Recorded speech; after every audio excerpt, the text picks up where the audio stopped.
United TV, ici Sevens, le H, on est là, on est de retour, et aujourd'hui, c'est le mercato. C'est le mercato mancunien. Les fameuses rumeurs de transfert officiels Et non officiel. et non officiels. Bon, on va parler de la première recrue.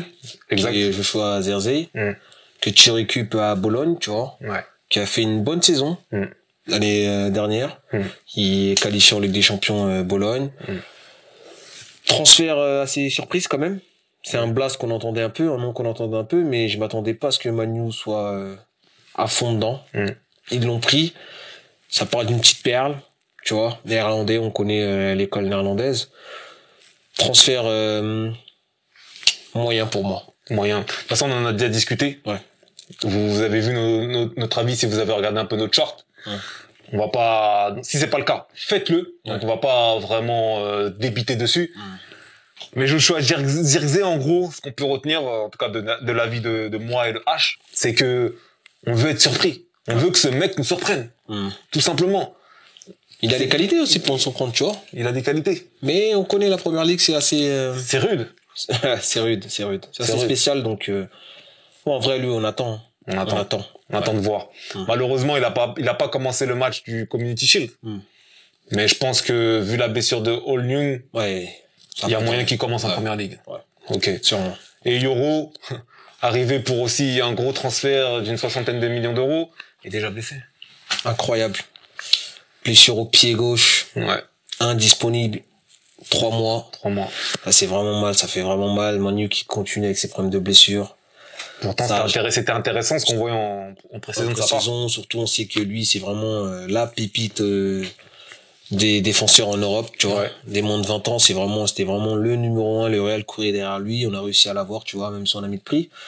Et comme t'as dit, en pré-saison, ça va. Tu sentais qu'il avait une petite assurance, expérience, relance au pied, bon de la tête, tu vois, c'est assez complet. Mais la blessure vient tout gâcher. Donc, on est encore dans l'attente de Yoro, ce qu'il va donner en première ligue. Ce qui est bien, c'est qu'en gros, il va pouvoir se familiariser avec tout le club, tu vois. Tranquillement, sans se presser, sans être dans une pression, tu vois. Mais dégoûté qu'il soit blessé. Pour toi, tu penses que sa blessure peut faciliter son intégration? Ouais, ça facilite là, clairement pour moi son intégration. Après, est-ce qu'il sera bon ou pas? C'est à lui de jouer, tu vois. Mais je pense que le fait qu'il se blesse, c'est pas bon, hein, mais pour trouver le positif, il va peut-être s'adapter un peu meilleur avec ce genre de blessure. C'est vrai que j'aurais pas pensé comme ça, mais dans la vie, des fois, faut voir le côté positif des choses. Franchement, là, je suis dans le côté positif, en fait, là. C'est clair. C'est terrible quand même. En tout cas, dites-nous en commentaire ce que vous pensez des deux recrues, que ce soit Yoro et Zirkzee. On veut votre avis, les gars. Ce qui est officiel aussi, et ça, c'est quand même quelque chose. Parce que prendre 2 joueurs du Bayern de Munich et les ramener d'un seul coup, je vais pas dire chapeau. Ouais, pas chapeau. Hein. Mais c'est ça mérite des applaudissements. Non, quand même pas. Non. Non, c'est une simple question. Non. Ok. C'est le terrain qui compte. Ouais. Quoi qu'on dise, c'est le terrain. Mais en tout cas, les gars, c'est officiel. Mathis de Ligt et Nousser Mazraoui sont des Mancuniens. 45 millions pour De Ligt, plus 5 de bonus, pour un contrat de 5 ans plus 1 an en option. Et c'est exactement le même type de contrat pour Mazraoui, 5 ans plus 1 an en option, sauf que c'est un transfert d'une 20aine de millions, 15 millions plus 5 bonus. Qu'est-ce que tu penses de cette opération? Franchement, une opération assez spéciale aussi. Manu dans des opérations assez spéciales, je trouve. Opération séduction? Opération séduction, clairement. Là, il veut reprendre des joueurs qu'il a déjà eu. Des joueurs qui veulent partir du Bayern aussi. C'est à dire, tu vois. Donc, De Ligt, on connaît. Ajax, incroyable. Révélation de la défense. Finale de Ligue des Champions, on connaît. Demi-finale, excuse-moi. Ensuite, ça va à la Juve. Moyen. Ça gagne des Serie A, mais on connaît cette Serie A et cette Juve-là de cette époque-là. On savait qu'il gagnait tous les ans. Il va au Bayern. Ça gagne quand même, mais on connaît aussi le Bayern et que ça gagne. Là, il va à Manu, c'est sa dernière chance. Clairement, sa dernière chance pour avoir un top club. Il peut encore se relancer à Atletico Madrid dans 3 ou 4 ans s'il réussit pas. Ou à retourner à l'Ajax. Ou retourner à l'Ajax, tu vois, mais on saura que c'est mort. En fait, là, sa dernière chance et je pense qu'il est au courant, lui. Lui, c'est une grosse pression qu'il a. Très grosse.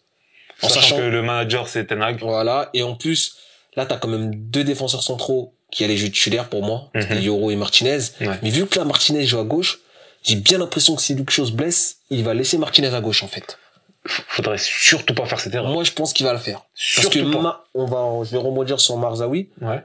Mazraoui, excuse-moi. Mazraoui, lui, c'est un autre truc. Lui, il est dans la relance complète, lui. Mais le problème, c'est que Mazraoui, tu parles de gauche, mais Mazraoui peut jouer à droite aussi. À droite et à Il peut gauche. jouer à droite et à Donc, gauche. il n'a pas intérêt à mettre Martinez à gauche. Et moi, je pense, je te le dis, parce que Mazraoui, le problème, c'est comme Luke Shaw, c'est des joueurs qui Il sont se bons blesse quand ils jouent, beaucoup. ils se blessent beaucoup. C'est vrai, c'est vrai. Et je pense que Ten Hag, lui, il pense à ça. C'est pour ça qu'il a pris encore un défenseur central, je pense. C'est pour au cas où si. Mais Martinez se blesse aussi. Donc, on a des problèmes de blessure, en fait, en défense à part Dalot. Ouais, clairement. Ce qui est quand même incroyable. Mais bon, on va revenir sur ce que je disais. C'est que Mazraoui, la polyvalence, c'est parfait. Mais Mazraoui n'a pas de saison de référence au Bayern. Ça fait 2-3 ans, il est là-bas, il a rien, et c'est que des blessures. Quelques bonnes pertes en Champions League, quelques bonnes pertes en Bundesliga. Mais ça vole pas haut. C'est vrai. Vu le transfert, déjà, tu sais. Mais toi, pour toi, quand tu compares Mazraoui et Wan-Bissaka, il n'y a pas de plus-value. Pour toi, ça se vaut? C'est pas que ça se vaut, mais offensivement, Mazraoui est meilleur, défensivement, Wan-Bissaka est meilleur, en fait. Tu vois. Donc, en fait, je vois pas de plus-value, en fait, dans ce truc-là. Sachant que t'en as un qui est un peu plus solide que l'autre, même au niveau des blessures, mais Mazraoui, j'ai que le Bayern, en fait, j'ai que l'Ajax, en fait, dans ma tête. J'ai pas le Bayern. Après, on peut se rassurer en se disant que le transfert est quand même pas très cher. Pas très cher. Ouais, c'est quand ça. on sait ce qu'on a payé pour Wan-Bissaka, environ 55 millions. Clairement. Là, on passe à un transfert à 20 millions, en gros. Ouais. Pour un joueur qui n'est pas très vieux. Qui a 26-27, je crois. Voilà. Mais c'est vrai que t'as raison, en fait. Il y a quand même une petite plus-value, c'est que Mazraoui s'est joué au foot. Il s'est joué au foot. Contrairement à Wan-Bissaka, c'est pas que c'est pas joué, mais Wan-Bissaka, tu sens que c'est plus compliqué sur le terrain, c'est plus bordélique sur le terrain, problème de compréhension. Alors que là, t'as quand même un joueur qui connaît le coach, qui sait qu'il a une revanche à prendre aussi, tu vois. Parce que là, c'est son troisième grand club. Donc, en vrai, ouais. Donc, ça peut être des transferts intéressants si ça marche sur le terrain. Si ça marche, voilà. Parce que si ça marche pas, ça peut être mauvais aussi, tu vois. Ouais, c'est vrai. Il fallait recruter et on peut pas reprocher Manchester et Ineos. Ah ouais. Ça, on peut rien leur reprocher sur ça. Ils ont ramené les joueurs dans lesquels on avait quand même des besoins. Même si c'était pas forcément ces joueurs-là. Ils ont pris, hein. Ils ont pris. Ouais. Je pense que c'est pas suffisant, justement, parce qu'au milieu, il nous manque au moins, je pense, 1, voire 2 milieux de terrain. Un seul. Moi, je dirais 2, parce que un seul, ça me paraît assez léger. On a beaucoup trop dépensé d'argent pour encore rajouter des milieux de terrain. Bah, justement, il faut vendre, et on va en revenir tout à l'heure. Okay. Mais pour moi, Ugarte, là, c'est un peu au point mort, mais je pense que ça va se faire, parce que, justement, avec l'arrivée de Neves au PSG, je pense que il leur faut quand même aussi vendre le Paris Saint-Germain. Donc Ugarte, je pense que dans les prochains jours, ça va se faire. Faut gérer le dossier, mais je pense que si ça se fait, il faut surtout pas mettre la somme demandée, qui est environ une 60aine de millions d'euros. Faut pas faire les pigeons. Ouais, clairement. Tu vois. Faut pas faire les pigeons, au pire, comme tu m'en parlais tout à l'heure, je pense qu'un échange avec Sancho, ça pourrait faciliter les choses. Sancho plus 15-20 millions, tu vois. C'est ça que je comprends pas, c'est que si les deux joueurs sont d'accord pour partir, autant faire un truc où tout le monde s'accorde, tu vois. C'est ça. Mais je comprends que Manu veut l'argent, tu vois. Je peux comprendre ce truc-là où en mode, ouais, on a trop été vus comme des pigeons. Donc là, on peut pas se permettre de mettre tant d'argent sur Ugarte et vous nous donnez, tu vois. Ouais. Donc je peux comprendre le truc en mode, ils veulent pas d'échange. Mais pour faciliter tout le monde, c'est mieux de faire cet échange-là, tu vois. C'est mieux. En tout cas, Ugarte, on t'attend. Dites-nous en commentaire ce que vous en pensez. C'est pas la recrue du siècle non plus, mais on a des besoins. C'est mieux que rien. C'est mieux que rien. Pour finir avec les rumeurs, on a entendu une petite rumeur de Jong passer par là. Est-ce que tu y crois, toi? Parce que soi-disant, ce transfert peut se faire car le Barça a besoin de sous, comme d'habitude. Ouais, comme d'hab. On connaît. Puis ils ont pris le mot là, donc. Voilà. Et ils veulent William. Et ils veulent Williams, Nico, ouais. Donc il faut des sous, il faut la moula. Et on a entendu, comme on connaît son salaire là-bas, un salaire de fou. Démesuré, et en plus il est souvent sujet aux blessures dernièrement, donc ils seront pas contre le vendre contre une somme entre 40 et 50 millions. Est-ce que tu prends de Jong? Moi j'aurais pris de Jong l'année dernière, même à 80. Même à 80 millions, je pense que j'aurais pris, ouais. Mais actuellement là c'est compliqué. Tu préfères même prendre un Rabiot là? Ouais, gratuit et lui donner même 15 millions par an, tu vois. 15? Ouais, c'est beaucoup quand même. Ouais, mais tu sais que c'est un international qui se blesse pas tellement plus que ça, qui est quand même une référence en Europe, à son poste, tu vois. Il sort d'un Euro assez positif. À la Juve, ça a été aussi positif ces 2 dernières années. Donc en vrai, autant prendre quelqu'un gratuit et le blinder son salaire, histoire de lui dire qu'on a confiance en toi, plutôt que mettre de l'argent sur De Jong, lui donner aussi un gros salaire, en sachant qu'il est même pas sûr de jouer les matchs, tu vois. Et toi, t'en penses quoi de De Jong? C'est vrai que c'est assez spécial. Hein. Franchement, je pense que ça peut être un coup de poker. Après, tout dépend, je pense que tout dépend du salaire qu'il demande. S'ils veulent le même genre de salaire qu'à Barcelone, faut pas. Mais tu payes 30 millions Vas-y, il faut un coup. Ouais, c'est un peu que le ciné.